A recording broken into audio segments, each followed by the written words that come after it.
Ahojte, toto je posledné video z celého kurzu Maturity z fyziky. Gratulujem všetkým, ktorí ste to vydržali až sem. A než sa pustíme do jadrovej fyziky, mám na vás jednu prosbu. Tento kurz robím pre vás a chcem ho stále zlepšovať. Preto, ak vám niečo pomohlo, niečo chýbalo, alebo ste mali pocit, že je niečo zbytočne komplikované, napíšte mi to do komentárov a hlavne, ak sa vám bude dať, tak po maturite sa vráte k tomu videu, ktoré zodpovedá vašej vytiahnutej otázke a napíšte do komentára pod ním, aké doplňujúce otázky vám dala komisia. Budúce ročníky vám za to budú vďačné, lebo im to pomôže pripraviť sa oveľa lepšie. Tak a teraz konečne k jadrovej fyzike. V predošlom videu som rozoberala elektrónový obal a dnes otvoríme to drobné jadro, ktoré sa nachádza v strede atómu a je v ňom teda toho dosť.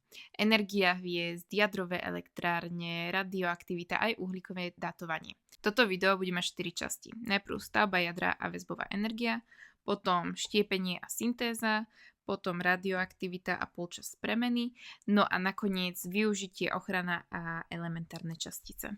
Tak už teda viete, že jadro sa nachádza v strede atómu a ono je veľmi malé. Jeho priemer je v rádovo 10 na minus 15 metra a to je asi 100 000 krát menšie než je celý atóm.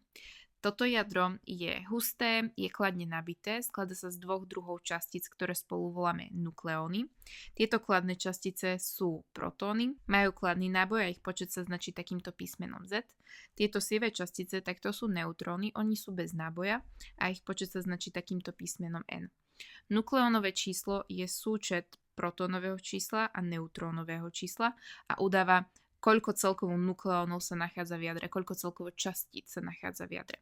Jadro môžeme značiť aj takýmto zápisom a tento zápis nám udáva toto x, je vlastne prvok, ktorý máme na mysli, z je samozrejme protónové číslo a a je potom nukleónové číslo. Z toho nukleónového čísla vieme potom prirodzene vyčítať aj neutrónové číslo, ak by bolo treba. Napríklad pri tomto uráne, ktorý tu máme, by bolo neutrónové číslo nukleónové minus protónové, takže by to bolo 143. A to znamená, že tento urán má 143 neutrónov. Izotopy sú jadra rovnakého prvku a to znamená, že majú rovnaké toto protónové číslo, ale majú rôzny počet neutrónov. Napríklad tu máme takéto 3 izotopy vodíka, kde tento vodík má iba jeden nukleón, bude to protón, a potom je tu deutérium a tritium, to sú dva iné izotopy vodíka. Ale dôležité je to, že Z, čiže protónové číslo, majú všetky rovnaké. Majú jeden protón a potom sa líšia v počte neutrónov, ktoré sa nachádzajú v ich jadrách. V jadre sa nachádzajú takto nahustené kladné protóny. No a vy z Coulombovho zákona viete, že keď máte častice, ktoré majú rovnaký náboj, tak oni sa odpudzujú. A to znamená, že toto jadro by sa malo vlastne okamžite rozletiť, ale nerozletí sa, lebo ho drží pohromade jadrová sila. A jadrové sily prevalcujú tieto elektrické odpudzovania protónov, majú krátky dosah, pôsobia skutočne len na veľkosť toho jadra, takže ich je cítiť len v jadre a nezávisia od náboja. Rovnaká jadrová sila je medzi protónom a neutrónom a aj medzi neutrónom a protónom. Keby sme vzali jadro hélia a položili ho na váhu, tak zistíme zvláštnu vec. Váži menej, než je súčet hmotnosti voľných nukleónov v tom jadre hélia. Tie voľné nukleóny sú ťažšie, než keď sú pospájané do jadra. A táto chýbajúca hmota sa premenila na väzbovú energiu, EV, podľa tohto zákona, ktorý vraví o tom, že hmota je vlastne energia. Väzbová energia je vlastne práca, ktorá je potrebná na to, aby sme toto jadro rozdelili na voľné nukleóny, alebo naopak, je to energia, ktorá sa uvoľní, keď tieto nukleóny pospájame do jadra. Keď väzbovú energiu predelíme počtom nukleónov, tak dostaneme väzbovú energiu na jeden nukleón a toto je miera stability jadra. Na tomto obrázku môžete vidieť graf, kde na y-ovej osi je práve táto miera stability jadra a na x-ovej osi je počet nukleónov v tom danom jadre nejakého prvku. A môžete vidieť, že tá krivka takto strmo stúpa, potom dosiahne maximum tuto okolo železa a potom pomalinky klesá. Takže maximum je teda pri železe a táto energia udáva mieru stability jadra. To znamená, že železo je najstabilnejšie jadro, no a z tohto grafu vyplývajú dva spôsoby, ako z jadier vieme získať energiu. Tie jadrá, ktoré sa nachádzajú naľavo od železa, tak to sú ľahké jadrá a môžeme ich spájať dohromady syntézou a mať z toho energiu. A tie jadrá, ktoré sa nachádzajú takto napravo od železa, tak to sú ťažké jadrá, ktoré môžeme rozbiť na menšie kusky a získavame tak energiu štiepením. V oboch týchto prípadoch sa tie dané prvky posunú bližšie ku železu a to znamená, že budú stabilnejšie než reaktanty a ten rozdiel sa uvoľní ako energia. Pozrime sa najprv na to štiepenie. Ono funguje tak, že vezmeme nejaké veľmi ťažké jadro, napríklad tu máme urán, a to ťažké jadro potom, ako pohltí neutrón, praskne na dva také ťažké fragmenty. V tomto prípade máme bárium a krypton a niekoľko nových neutrónov plus vzniká pritom ešte aj energia. Pri jednom takomto štiepení sa uvoľní asi 200 MeV energie, čo je približne 100 miliónkrát viac než pri chemickej reakcii spaľovania uhlia. Môžete vidieť, že do reakcie ide jeden neutrón a von vychádzajú 2 až 3, tie môžu zasiahnuť ďalšie jadra uránu. A takto sa spustí lavína, čo je reťazová reakcia, takže máte na začiatku jeden neutrón, potom 3, potom 9, potom 27, potom 81 neutrónov, takže môžete vidieť, že to veľmi rýchlo stúpa. A táto lavína sa riadi multiplikačným faktorom K. Multiplikačný faktor vraví o tom, že koľko nových štiepení v priemere spustí jedno štiepenie. A môže nadobúdať také 3 hodnoty. Keď sa rovná jednej, tak to znamená, že reakcia je riadená a takúto reakciu chceme napríklad dosiahnuť v jadrovom reaktore. Keď je to K väčšie než 1, tak ide o reakciu, ktorá je nekontrolovaná. Tá lavína rastie a takto funguje napríklad atómová bomba. A tretí prípad, keď je K menšie než 1, tak vtedy reakcia zaniká. V reaktore sa snažíme teda udržiavať K rovnej 1 a reaktor sa skladá z týchto častí. Potrebujeme palivo, tu je to zobrazené vlastne na takýchto zelených akoby tyčiach. A to palivo je buď obohatený urán, a prípadne sa môže používať aj plutónium. Ďalej je tam moderátor. To môže byť voda alebo grafit. A ten moderátor spôsobuje to, že spomaľuje neutróny a pomalé neutróny štiepia lepšie. Potom sú tam takéto regulačné tyče, tieto sivé tyče. A oni sú buď z bóru alebo z kadmia a ich úloha je taká, že pohlcujú neutróny, čiže regulujú tento multiplikačný faktor. Keď vidíme, že sa nám tá reakcia rozbehla a že by mohla nastať lavinová reakcia, ktorú nechceme, tak sa spustia vlastne tieto tyče a tie tú reakciu spomalia. Potom je tam chladivo, ktoré odoberá teplo z tejto aktívnej zóny. No a potom je tam ešte aj tienenie, čo je betón, oceľ, jednoducho nejaká látka, ktorá nepustí žiarenie von. Táto aktívna zóna nám nevie ešte vytvoriť elektrinu. Ono to funguje tak, že tuto nám vzniká teplo. A my potom to teplo využívame tak, že ohrievame ním vodu. Takže reaktor zohrieva vodu, vzniká para. Tá para poháňa turbínu a generátor potom generuje elektrínu, ktorú môžeme my ďalej distribuovať, používať. Jadrová elektráreň teda premieňa teplo z reaktora na energiu, rovnako ako tá uhoľná. Akurát sa pri tom výrobe tepla nepoužíva uhlie, ale štiepná reakcia, ktorá produkuje teplo.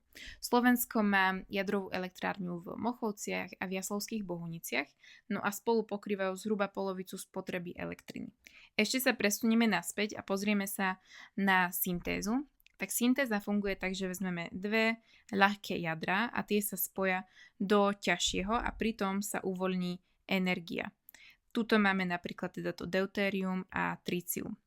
Problém je taký, že aby sa tieto dve kladné jadrá k sebe priblížili, tak musia prekonať veľmi silné odpudzovanie, lebo obe majú teda rovnaký náboj A to vyžaduje teploty, ktoré sú rádovo 10 na 8 Kelvinov. Takže na Zemi je tieto podmienky nasimulovať veľmi náročné. Ale aj práve preto funguje fúzia veľmi dobre vo hviezdach, pretože tam je gravitácia, ktorá stlača ten vodík na tie potrebné podmienky.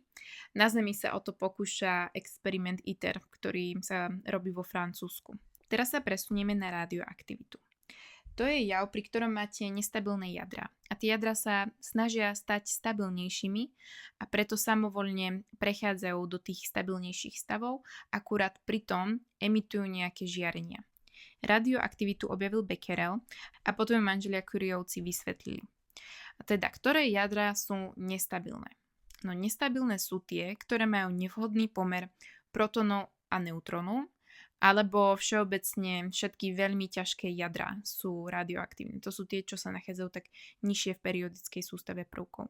Keď zoberieme nejaký zdroj žiarenia, ja ho tu označím ako takéto Z-ko, a dáme ho do magnetického poľa, tak zistíme, že to žiarenie nie je jedno. Rozdeli sa nám na 3 rôzne zložky a tie voláme alfa, beta a gamma. A poďme si ich postupne prejsť.